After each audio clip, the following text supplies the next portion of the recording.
यूआरटीएस 10 chemistry segment. चलिए solve करते हैं, देखते हैं कैसे क्वेश्चंस को अप्रोच किया गया है और कैसे सॉल्व किया जाएगा इन क्वेश्चंस को। D glucose on treatment with concentrated HNO3 gives. ठीक है, तो HNO3 क्या होता है? एक स्ट्रॉन्ग ऑक्सीडाइजिंग एजेंट होता है और आपको पता है ग्लूकोज में एल्डिहाइड ग्रुप और अल्कोहल ग्रुप होता है। ठीक है, 1 डिग्री अल्कोहल को कार्बोक्सिलिक एसिड में कन्वर्ट कर देगा और आपका एल्डिहाइड को भी कार्बोक्सिलिक एसिड में कन्वर्ट कर देगा। तो ये जो आपका स्ट्रक्चर कुछ इसका मिलता है वो आपका होता है सैकरिक एसिड का। ठीक है, एक बात ध्यान रखिएगा, तो सैकरिक एसिड में क्या हो जाएगा अगर आपको याद हो तो यहाँ पर आप क्या करोगे, इस तरीके से यहाँ पर COOH और लास्ट में COOH हो जाएगा आपका, और ये 2 कार्बन तो यही गए, फिर तीसरा, चौथा, पांचवा, 1 2 3 4, एक और बना लीजिए 5 और ये 6। तो यहाँ पे क्या हो जाएगा आपका, ये HOH OH H H OH and HOH। ठीक है, ये होता है आपका क्या, सैकरिक एसिड। तो इसमें क्या करता है आपका, यहाँ पर आप अगर ग्लूकोज का स्ट्रक्चर याद हो तो यहाँ CH2O होता है, यहाँ पे CH2OH होता है, दोनों को कन्वर्ट कर देता है किसमें, कार्बोक्सिलिक एसिड में। It is the structure of saccharic acid. Next question is which of the following monosaccharide is not a hexose. Hexose का मतलब होता है कि 6 कार्बन होना चाहिए, तो इसने पूछा है कि 6 कार्बन नहीं है। Galactose it is the 6 carbon, glucose 6 carbon, fructose 6 carbon, क्या बचा, राइबोज। राइबोज आपका 5 कार्बन का होता है। Next question is formation of an alpha and beta methyl glucosides by glucose on heating with CH3OH in present of dry HCl gas indicates present of N। तो आपको इसमें पूछ रहा है, ठीक है, रिएक्शन क्या है आपका, कि आप जब ग्लूकोज के साथ, ठीक है, किसका रिएक्शन करा रहे हो, CH3OH in the presence of HCl। ठीक है, तो यहां पर क्या बन रहा है आपका, alpha and beta methyl glucosides ठीक है, तो ये क्या रिप्रेजेंट कर रहा है, तो इसमें आपका हेमी एसिटल ग्रुप होता है बच्चों। जब आप स्ट्रक्चर बनाओगे तो इस स्ट्रक्चर से आपको क्लियर हो जाएगा कि इसमें आपका हेमी एसिटल ग्रुप है। ठीक है, होता कैसे है, थोड़ा स्ट्रक्चर को बना के देखते हैं। तो ये आपका क्या होता है, 6 कार्बन का 6 मेंबर्ड की रिंग होती है ग्लूकोज की। यहाँ पर अगर आपको याद हो तो क्या होता है, HOH, यहाँ पर HOH, यहाँ पर OH H, यहाँ पर HOH और यहाँ पर CH2OH। ठीक है, तो जब आप इसको रिएक्शन कराओगे किसके साथ, CH3OH प्लस HCl, तो ये क्या करेगा, यहाँ से आपका H को निकालेगा और यहाँ पर क्या हो जाएगा आपका, OCH3 अटैक कर देगा। तो S का स्ट्रक्चर कुछ ऐसा ही अटैक आपका बन जाता है यहाँ पर।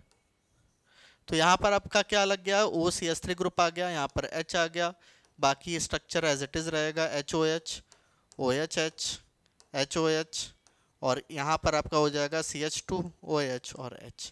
तो ये क्या रिप्रेजेंट कर रहा है आपका, हेमी एसिटल ग्रुप। ठीक है, अल्फा बीटा क्यों, OCH3 को ऊपर ले जाओगे तो कन्फिग्रेशन चेंज हो जाएगा, इसलिए अल्फा और बीटा। तो it is representing hemi acetal group. Next question is glucose and mannose are enantiomer. जी बिल्कुल नहीं, कन्फॉर्मर्स भी नहीं, ये एपीमर्स होते हैं।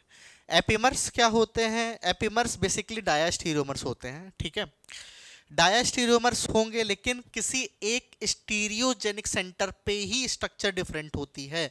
तो glucose and mannose are epimers. ठीक है, एपीमर्स, इसमें जो सेकंड कार्बन का पे जो कॉन्फ़िगरेशन होगा, ठीक है, उसमें बस चेंज होगा, बाकी एज इट इज सेम रहेगा। तो एपीमर्स क्या होते हैं, these are basically special type of diastereomers in which only at one position the configuration will be changed.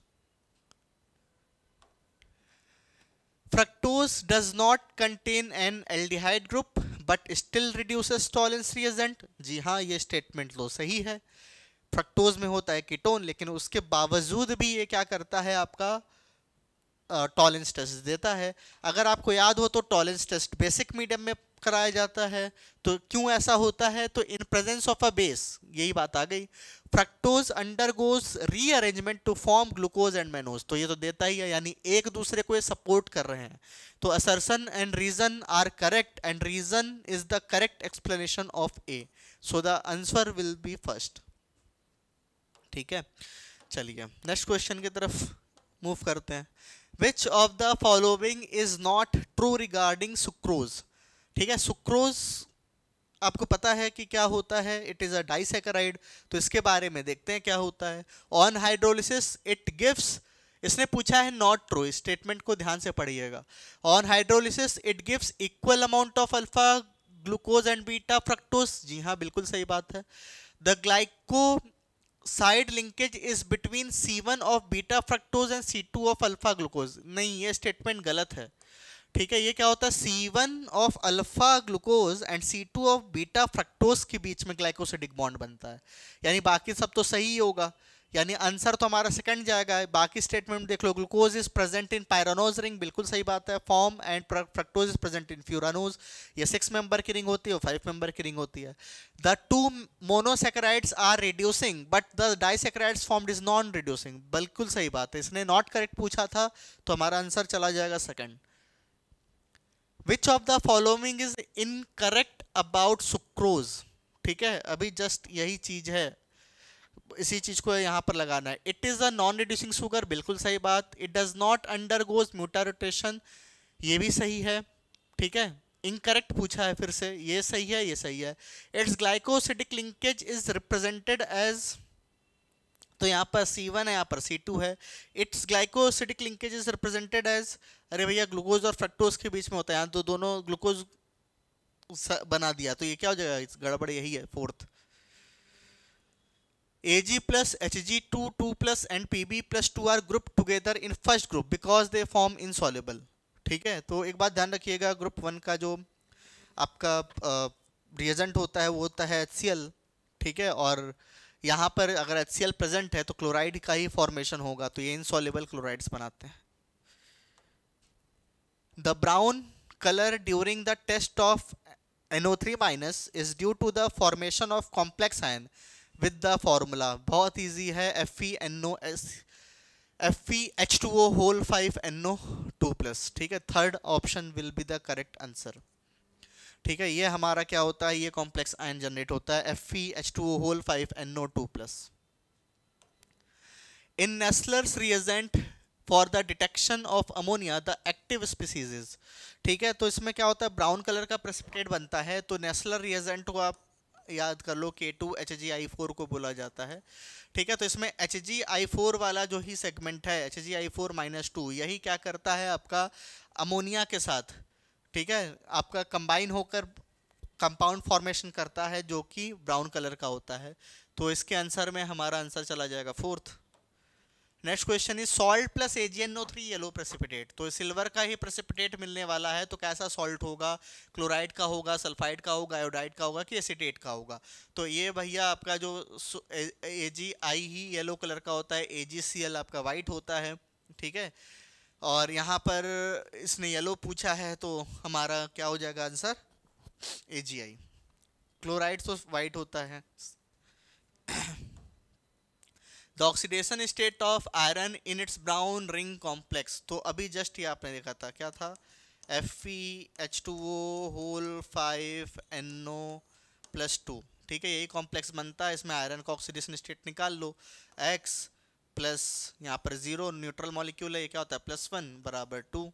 तो X की वैल्यू कितनी आ गई, +1 आ गई, तो हमारा आंसर क्या हो जाएगा, फर्स्ट।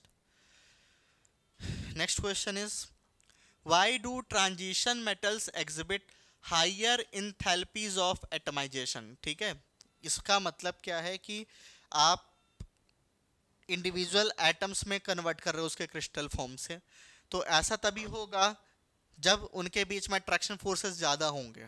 ठीक है, यही कहने का इसका मतलब है। तो due to the presence of vacant d orbital बिल्कुल भी बेतुक्का है। Due to the presence of large number of unpaired electrons, यही हमारे सही आंसर है। Large number of unpaired electron होगा तो इंटर एटॉमिक अट्रैक्शन बहुत ज़्यादा होगा, और अगर इंटर एटॉमिक अट्रैक्शन बहुत ज़्यादा है तो उसको एटॉमिक फॉर्म में कन्वर्ट करना क्या होगा, टफ होगा। इसलिए उसका जो एंथैल्पी ऑफ एटमाइजेशन है वो क्या होगा, हाई होगा। बाकी आयनाइजेशन एंथैल्पी से कोई लेना देना नहीं है, लेंथेनाइट कॉन्ट्रैक्शन से कोई लेना देना नहीं है। The transition elements which does not exhibit variable oxidation state, तो ये तो याद रखने वाली बात है, क्रोमियम शो करता है, मैग्नीज शो करता है, स्कैंडियम नहीं करता, आयरन भी करता है। The value of magnetic moment in Bohr magneton for a transition metal of 3D series is under root 48. The electronic configuration is under root 48 को निकालो तो ये क्या हो जाएगा 6 पॉइंट समथिंग आएगा। ठीक है, अब ये जो 6 पॉइंट समथिंग है इसी आगे वाली वैल्यू को लिया करो। इसमें आपको क्या खोजने हैं 6 अनपेयर्ड इलेक्ट्रॉन। 6 अनपेयर्ड इलेक्ट्रॉन खोजने हैं आपको, किस इलेक्ट्रॉनिक कन्फिग्रेशन में मिलेगा, क्यों, क्योंकि ये फॉर्मूला कहाँ से आता है under root n n plus 2, तो 6 इंटू 8 करोगे तो 48 मिल जाएगा। यानी 6 अनपेयर्ड इलेक्ट्रॉन कहाँ से मिलेगा, यहाँ से मिलेगा क्या, नहीं 5 मिलेगा। यहाँ से कितना मिलेगा, यहाँ से आपको मिलेगा कितना 4 मिलेगा, यहाँ से 5 और 1 6, ये हमारे पास आंसर आ गया। Next question is which of the following statements is और are correct. Oxidation potential of copper is least in 3D series, बिल्कुल सही बात है, बिल्कुल सही बात है ये। Fe3 plus is more stable then Mn3 plus in aqueous solution, Fe+3 in aqueous solution. ठीक है, ये भी स्टेटमेंट सही है। Exchange energy is more in case of Fe+3 and Mn+3, सही बात है, क्योंकि इसके पास 5 अनपेयर्ड इलेक्ट्रॉन होंगे, इसके पास 4 ही होगा, ये भी सही है। First IE of manganese is more than that of Fe, first IE of Mn is more than that of Fe, ये गलत स्टेटमेंट है।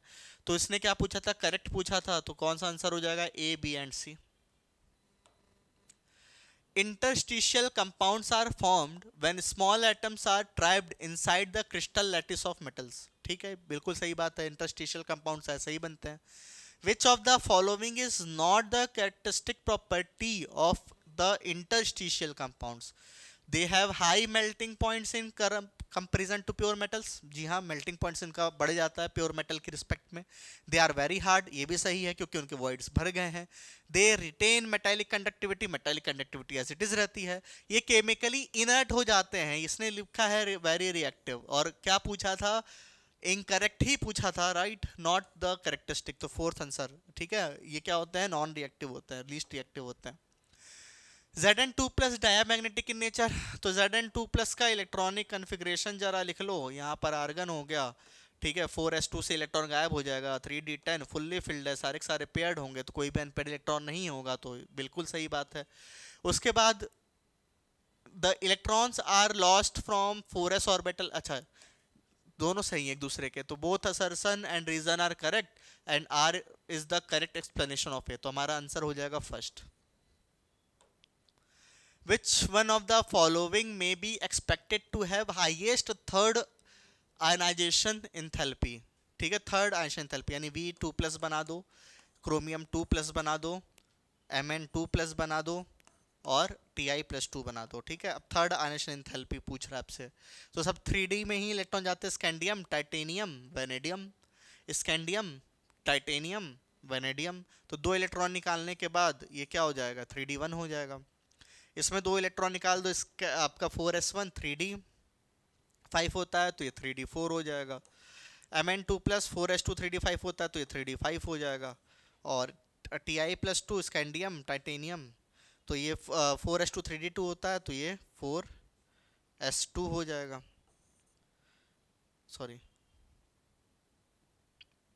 एक मिनट, कुछ गड़बड़ हो गया, 2 इलेक्ट्रॉन निकालना है ना, हाँ 2 इलेक्ट्रॉन निकाल दो, तो 2 इलेक्ट्रॉन निकालोगे तो स्कैंडियम, टाइटेनियम, वेनेडियम, ठीक है, तो ये क्या हो जाएगा 3d, scandium, titanium, vanadium, 3d3, इसका भी 2 इलेक्ट्रॉन निकाल दो, तो ये क्या हो जाएगा 3d4, ठीक है। Mn2 प्लस ये क्या हो जाएगा 3d5 और Ti+2, तो ये क्या हो जाएगा आपका 4s से 2 इलेक्ट्रॉन गया, तो ये क्या हो जाएगा आपका स्कैंडियम, टाइटेनियम, 3d2।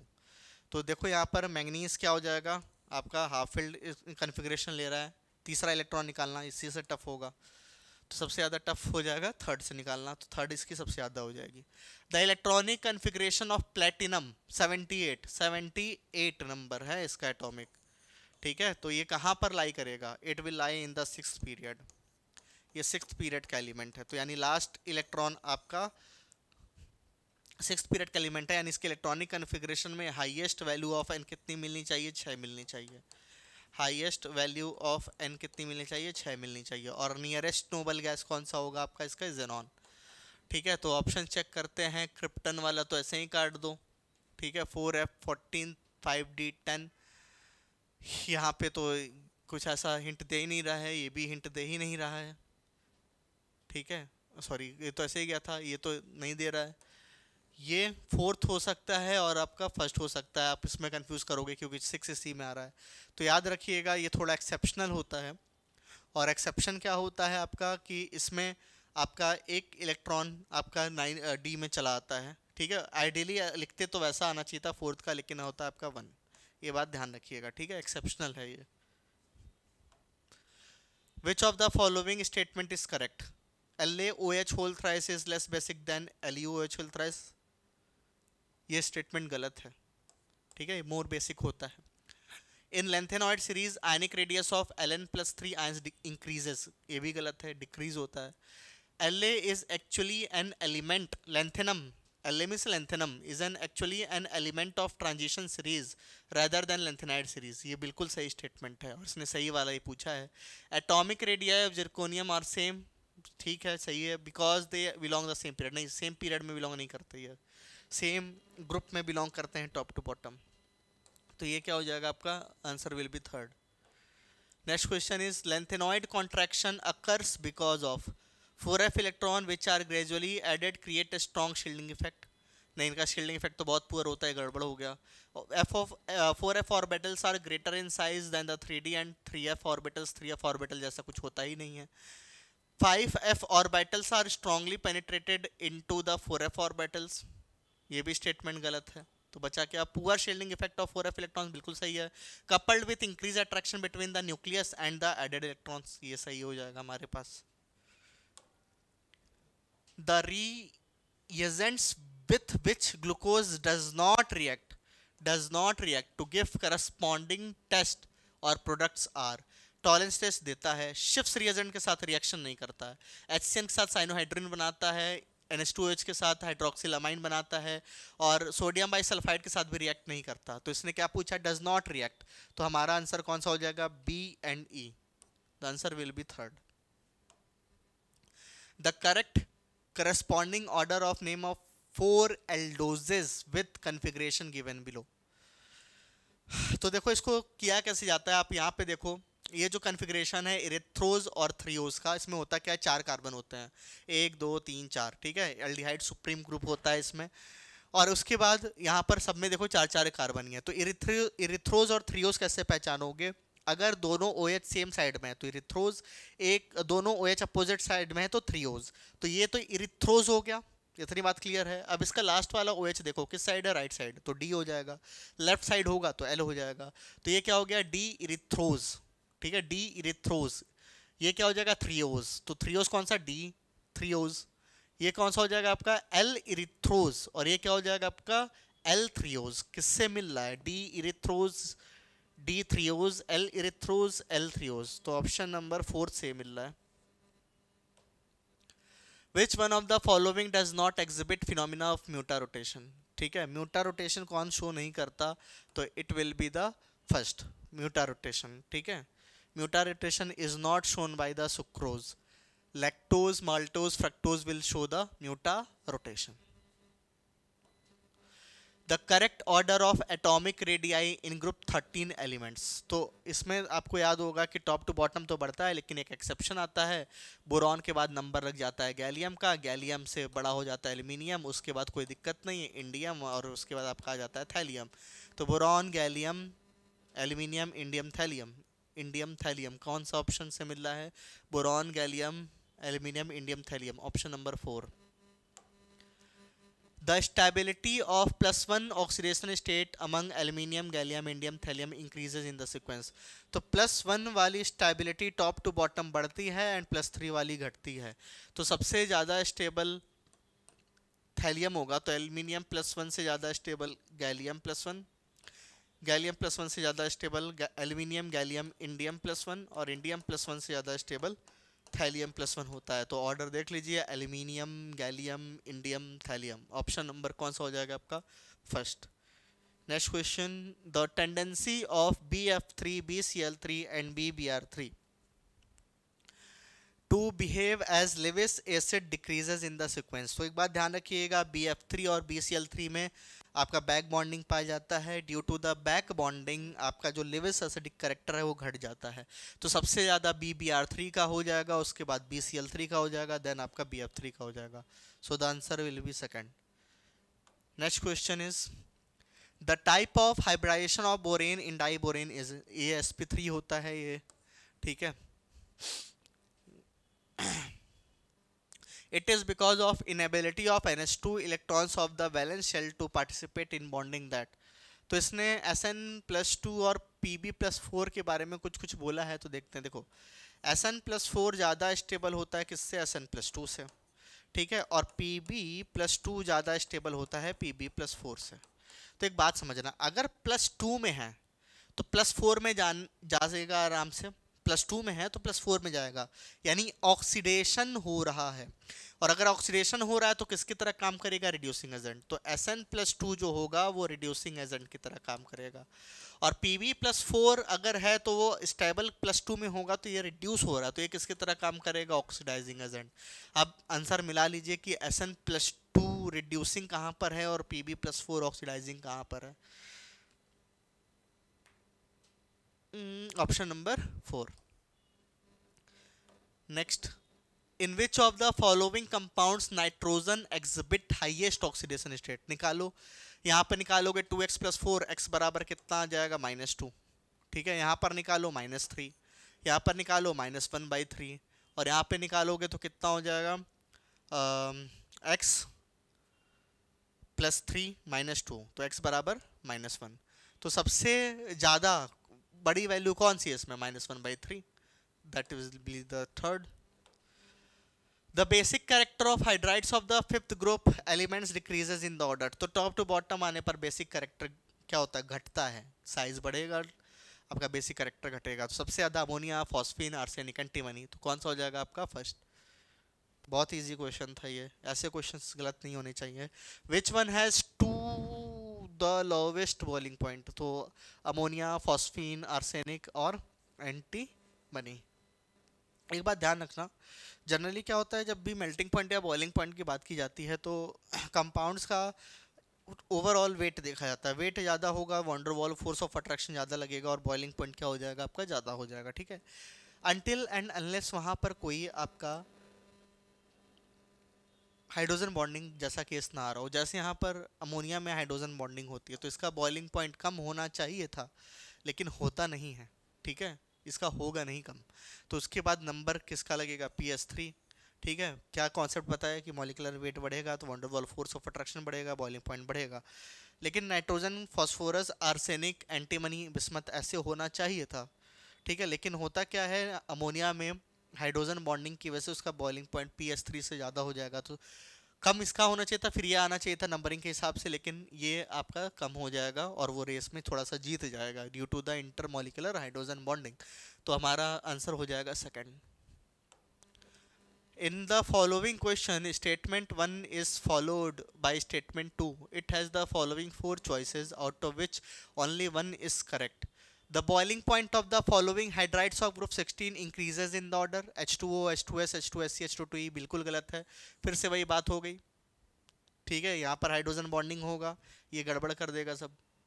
उसके बाद the boiling point of these hydrides increases with increase in molecular mass. ऐसा नहीं है, ऐसा नहीं है, क्योंकि वाटर का जो आपका बॉइलिंग पॉइंट आएगा वो डोमिनेट कर जाएगा, तो ऐसा तो नहीं है। तो गड़बड़ हो गया आपका, तो दोनों गलत हो गए। Statement 1 and 2 both are false. Which is the correct thermal stability of H2E? ठीक है, तो सिंपल सी बात समझना कि आपका ये वाला बॉन्ड लेंथ की बात करो, ये वाला बॉन्ड लेंथ अगर आपका स्ट्रॉन्ग है तो थर्मल स्टेबिलिटी भी ज़्यादा होगी। तो सबसे कम जिसका साइज़ बड़ा उसका बॉन्ड लेंथ क्या हो जाएगा? बड़ा। बॉन्ड लेंथ बड़ा तो स्टेबिलिटी कम हो जाएगी। तो सबसे ज़्यादा स्टेबिलिटी H2O की होगी, नो डाउट। फिर H2S, फिर H2SC, H2T, H2PO। तो कौन सा होगा answer? Number 4। Next question is, in which of the following arrangement the given sequence is not strictly according to the properties indicated against it?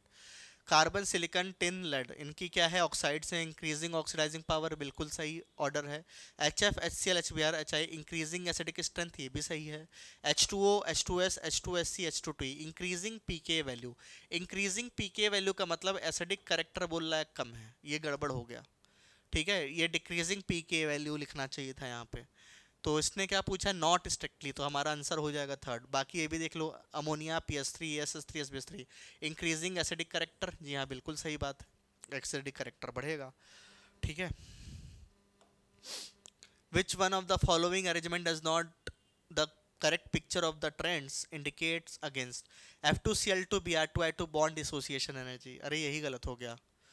ठीक है, नॉट करेक्ट, यही answer चला जाएगा, क्योंकि आपको पता है Cl2 होता है, फिर Br2 होता है और F2 होता है। F2 का आपका जो बॉन्ड एनर्जी है वो कम कैसे हो गया, और उसका रीज़न क्या होता है, इसमें इंटर इलेक्ट्रॉनिक रिपल्शन होता है। ठीक है, तो ये ऑर्डर ही गलत है। इलेक्ट्रोनेगेटिविटी का ऑर्डर बिल्कुल सही है, ऑक्सीडाइजिंग पावर का ऑर्डर बिल्कुल सही है, क्लोरीन, फ्लोरीन, ब्रोमीन, आयोडीन, ये भी इलेक्ट्रॉन गेन एंथैल्पी का ऑर्डर बिल्कुल सही है। तो इसने not does not give the correct picture, that will be the first answer, इसका फर्स्ट चला जाएगा। Next question is, match the inter halogen compounds column one with the geometry. तो बहुत इजी है, एक्स एच डैश, दो ही atom, हमेशा कैसा होगा, लीनियर ही होगा, तो ए का थर्ड हो जाएगा। एक्स एच डैश थ्री, तो यहाँ पे समझो एक्स के पास 7 इलेक्ट्रॉन है, ठीक है, 7 इलेक्ट्रॉन, 3 बॉन्ड बना लिए, 3 बॉन्ड बना लिए और 2 लोन पेयर हैं, 3 2 5। ठीक है, तो 3 2 5, 3 बॉन्ड पेयर 2 लोन पेयर, कौन सा शेप जाता है, टी शेप जाता है। तो यहाँ पर क्या हो जाएगा, बी का क्या हो जाएगा फर्स्ट, ए का 3, बी का फर्स्ट। एक्स एच डैश 5, तो एक्स एच डैश 5 में क्या हो जाएगा, 5 बॉन्ड और 1 लोन पेयर, तो 5 बॉन्ड और 1 लोन पेयर, sp3d2 ऑक्टाहेड्रल जाना चाहिए था, लेकिन क्या जाएगा आपका, स्क्वायर पिरामिडल चला जाएगा, तो सी का होना चाहिए फोर्थ। एक्स एच डैश 7, 7 + 0 यानी पेंटागोनल बाई पिरामिडल, तो डी का होना चाहिए 2। तो मिला लीजिए कौन से आंसर से मिल रहा है, ए का 3, बी का 1, सी का 4, डी का 2, ऑप्शन नंबर 1 से मिल रहा है।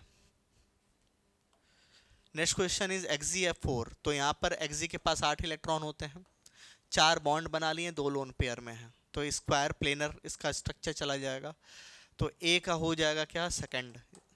Xgf6, 6 + 1 हो जाएगा, तो ये क्या होता है, डिस्टॉर्टेड ऑक्टाहेड्रल देता है, तो ये हो जाएगा बी का थर्ड। Xgf4, 5 और 1 6, 6 5 और 1 6, तो यहाँ पे क्या हो जाएगा आपका, सॉरी 4 1 5 5।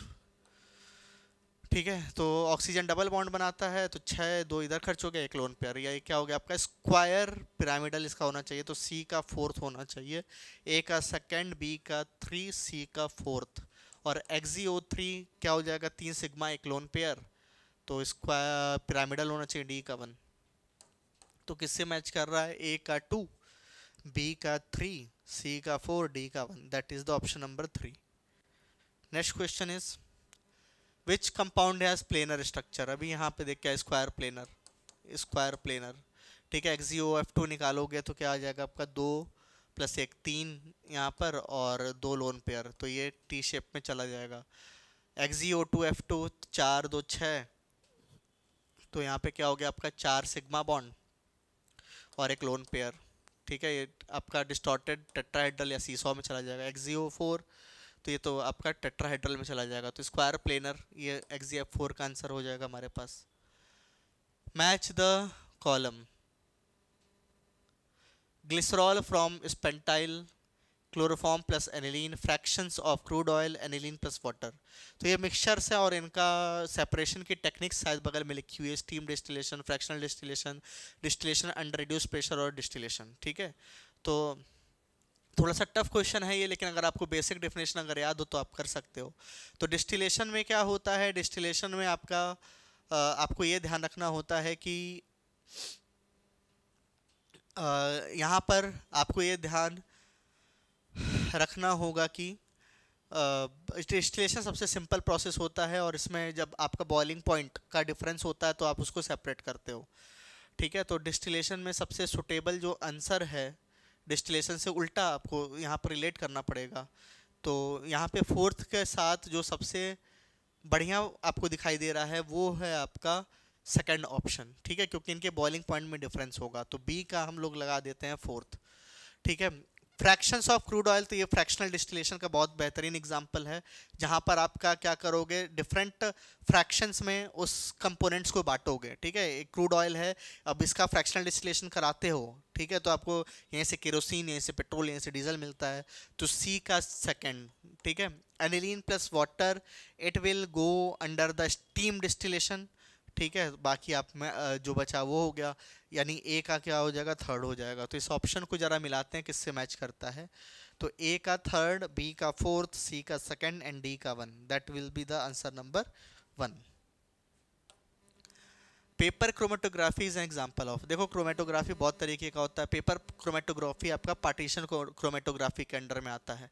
पार्टीशन क्रोमेटोग्राफी में होता क्या है, जो आपका मिक्सचर होता है, ठीक है, वो दो तरीके का आपका क्या होगा, उसमें आपका एक मूवेबल होगा और एक मूवेबल होगा, और एक आपका क्या होता है, स्टैटिक पोर्शन होता है, वो पार्ट में क्या हो जाता है, डिस्ट्रीब्यूट हो जाता है, ठीक है। तो it is an example of partition, paper chromatography is an example of partition chromatography.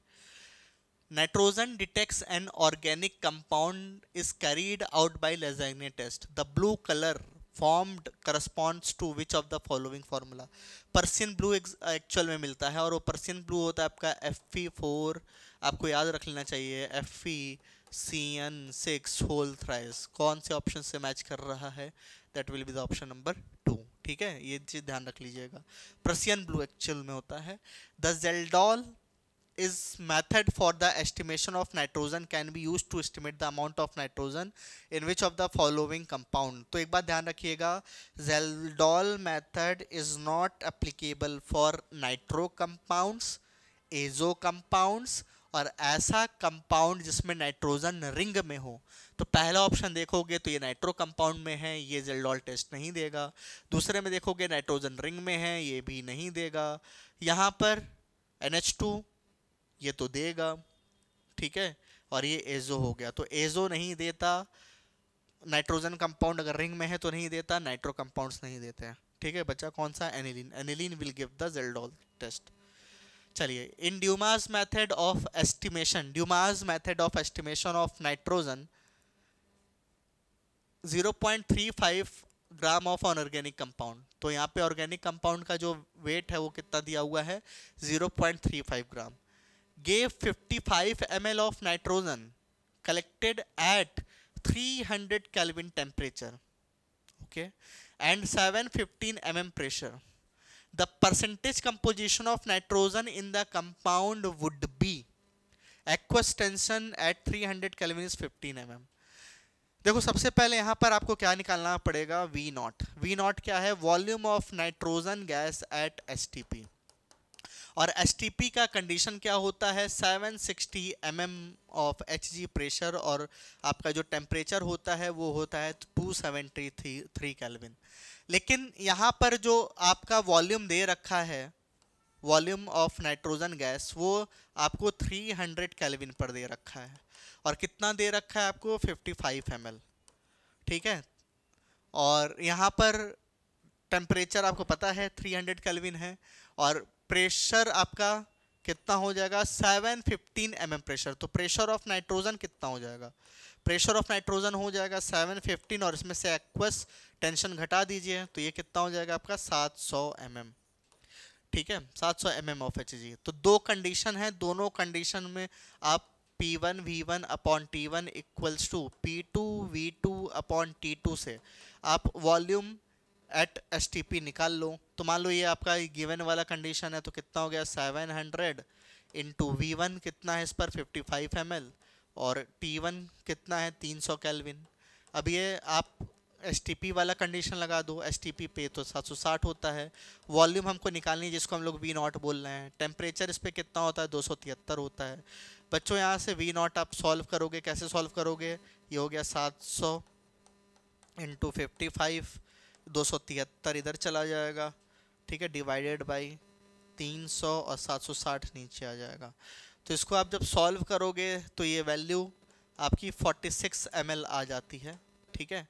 अब ये जब 46 ml आ गया आपको, तो परसेंटेज ऑफ आप नाइट्रोजन कैसे निकालोगे, ठीक है, परसेंटेज ऑफ नाइट्रोजन कैसे निकालोगे। तो परसेंटेज ऑफ नाइट्रोजन आपका निकलता है क्या, V0/22.4। ये आपको क्या आ गया, मोल ऑफ नाइट्रोजन आ गया, ठीक है। इस मोल में अगर आप 28 से मल्टीप्लाई कर दो तो उसका मास आ जाएगा, ठीक है। मास ऑफ नाइट्रोजन आ गया। अब इस मास ऑफ नाइट्रोजन को डिवाइड कर दो किससे, ऑर्गेनिक कंपाउंड के मास से, और इसमें क्या कर दो, 100 से मल्टीप्लाई कर दो। बस ये ध्यान रखना, ये जो वॉल्यूम आना चाहिए ये किस में होना चाहिए, लीटर में होना चाहिए, क्योंकि नीचे 22.4 लिखा है। तो ये 46 इंटू 10⁻³ लीटर कर दो यहाँ पर। तो इसको सॉल्व करोगे जब, ये 46 into 10⁻³ into 28 divided by 22.4 into mass of organic compound is 0.35 into 100।